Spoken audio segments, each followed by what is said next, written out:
കേരളത്തിലെ തെരഞ്ഞെടുപ്പ് തോൽവിയിൽ സംസ്ഥാന നേതൃത്വത്തിന്റെ റിപ്പോർട്ട് തള്ളി സിപിഎം കേന്ദ്ര കമ്മിറ്റിയും പോളിറ്റ് ബ്യൂറോയും. കീഴ്ഘടകളിൽ നിന്നും ലഭിച്ച റിപ്പോർട്ടുകൾ സംസ്ഥാന കമ്മിറ്റിയിലും സെക്രട്ടേറിയറ്റിലും ചർച്ച ചെയ്യാനാണ് നിർദ്ദേശം. അടുത്ത മാസം മുതൽ സംസ്ഥാന നേതൃയോഗങ്ങൾ വിളിച്ചുകൂട്ടാനും കേന്ദ്ര നേതൃത്വം പൂർണ്ണമായും പങ്കെടുക്കാനും തീരുമാനമായി.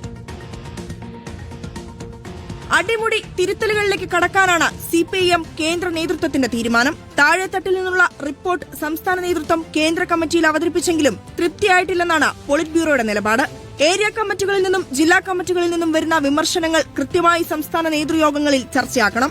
അടുത്ത മാസം 5-ന് സിപിഐഎം സംസ്ഥാന സെക്രട്ടേറിയറ്റ് യോഗവും 8-ന് സംസ്ഥാന കമ്മിറ്റി യോഗവും വിളിച്ചു ചേർക്കണമെന്നും നിർദ്ദേശം. താഴെത്തട്ടിൽ നിന്ന് പ്രവർത്തിച്ചു വന്ന സഖാക്കൾ നേതൃനിരയിൽ കുറഞ്ഞത് തിരിച്ചടിയായെന്നാണ് കണ്ടെത്തൽ.